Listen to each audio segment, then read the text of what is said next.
Hello everyone, welcome to another Rick's Picks. Today I'm going to be doing my review of the Monster High figures, Draculaura and Clawdeen Wolf. So what I'm going to do is I'm going to take a look at them in packaging first, then we're going to take a look at each of the figures and their accessories, and then I'm going to give you my thoughts on them. And if you do like this video, go ahead and check out my horror and sci-fi playlist, and also hit that like, share, and subscribe buttons. They're all small clicks for you, but it really helps this channel grow. So, without any further ado, let's get to the review. Okay, so here they are in packaging. Let's look at Clawdeen Wolf first, okay? So as you can see on her packaging, let's bring her up close. Alright, you have the Monster High logo. You have a picture of a couple of the different characters. Her name, who she's a daughter of, okay? In this case, it's the werewolf. Your age restriction, choking hazards, her logo as a wolf. All right, spinning around this way. You got the wolf paw, crossbones, her name, Monster High. All right, and you got her own little file card here, which is really nice. I like that. So it tells you a little bit about the figure. All right, you also got this nice art up here of the figure as well. Some of the other characters, okay. And then you get your legal underneath. All right. Spin her around this way. You get the Monster High again. The same markings. All right. Get the Monster High shield here on the top. And then on the bottom, you get your legal and skew. All right. Put her over here. Now bring her here. Pretty much got the same thing, but you got the vampire logo here, which is really nice. Alright, she's the daughter of Dracula. Spinning around this way. I know the box is a little beat up on these figures because I got them, off of auction. So she has the vampire mouth and bat, which is really cool. Alright, now her box is a little bit different because she has this window here where she doesn't. Okay, so that's something to note about the two different figures. Alright, spin around this way. As you see, the box is damaged. How do you boo, which is kind of cute. You have this nice picture of the figure. Like the other one, you have a little bit about her, so you get to learn something about her. You also have a list of the other characters that are part of her wave.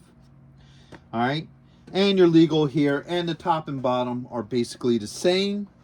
And on this side, you got the vampire teeth and the bat. So, with all that being said, let's open them up and see what they're about. Okay, so here they are out of box. They're nice looking figures. They're pretty well detailed. The one thing about them is they don't stand well on their own. You're definitely going to need a hip stand for them. One that would probably connect about here. Fortunately, mine are a little small because most of my scale figures are a lot smaller than this. So let's start taking a look at them. First, we're going to start with Clawdeen Wolf. So let's move her on up here. So she's a very well detailed figure. Let's give her the rotation. Okay. Alright. Whoops. Fell off. And there. Alright, now that we gave her the rotation, let's take a quick look at some of the extra details. So, she has these really nice fangs. There's a lot of nice detailing in her dress. Alright, if you look at her boots, they got like werewolf style, type designs. You got little half moons here. And I guess that's going to be like a little werewolf type thing. Now, her hands and ankles have tufts of hair on them, which is really cool. I do like that. Kind of gives her a little bit more of a werewolf theme to it. And if I take her boot off, move the boot, you can also see here, whoops, little tufts of fur along the ankle, which is really nice. And the boots come off very easily. There's a split here in the back, so it allows them to pop off easy enough. And they go right back on. All right. Now, she does have a couple points of articulation, okay? Get her back on this here. All right. So her head moves. All right. She has shoulder joint. She also has a thigh joint. Okay. And she doesn't have any other joints in that. So she basically has 5 points of articulation. Alright. But overall, she's still a good looking figure. And her hat does come off, which is really nice. So the hat comes off. And she still has this really nice, here, let's bring her back up again. Really nice wolf ear detail, which I really like. Right above the highlights in her hair. So that gives it a little extra wolf look to it. Alright. Back on the stand here.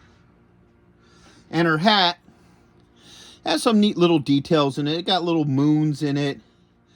Little crossbones here. I guess this is like a little cute wolf head type thing. So, comes off and on really easy. Oh, you got a wolf paw here as well.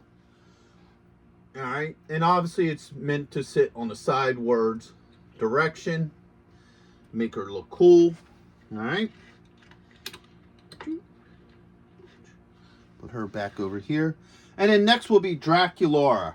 Now she must be a later wave because she has more points of articulation than Claudia does. So let's give her the rotation. Now she sits a little bit better in my stand just because her legs are straight, opposed to her one leg being bent, so it makes it a little bit harder for my personal stance to hold her. Alright, oops. Girl gonna make a liar out of me. So there she is. Alright, so let's take an up close look at her. So she has this beauty mark heart. She has her fangs. She has this really nice dress pattern with little vampire skulls and hearts and what have you on it. Alright, she has a little bracelet here. I didn't remove the wrapping around it just to prevent the bracelet from coming off. Her hair clip can also come off, but, you know, it's clipped in there. And she has some really nice highlights in her hair and what have you. So, those are some of her special features, you know, to this character. Like I said, I think she is a later wave because of the fact that she has knee joints opposed to Wolf not having them. So let's go through these points of articulation. So the head does move. All right, you got a shoulder joint, a thigh joint, and you also have a knee joint. Okay.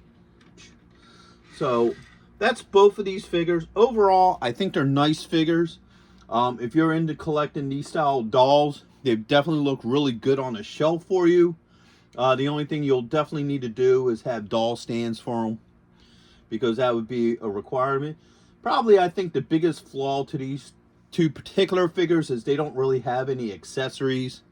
You know, it'd probably be nice for them to have like some extra stuff, whether it be, you know, maybe a bag or something, maybe some sort of, you know, werewolf-like accessory, or maybe some sort of vampire accessory, you know. Something like that I think would have been nice to have gone with these figures. But other than that, I think they're pretty good figures. You know, I really like the whole look to them. So, with all that being said, I hope you guys did like this review. If you did, go ahead and check out my horror and sci-fi playlist. And also hit that share, like, and subscribe buttons. They're small clicks for you, but it really helps this channel grow. So, until the next one, late.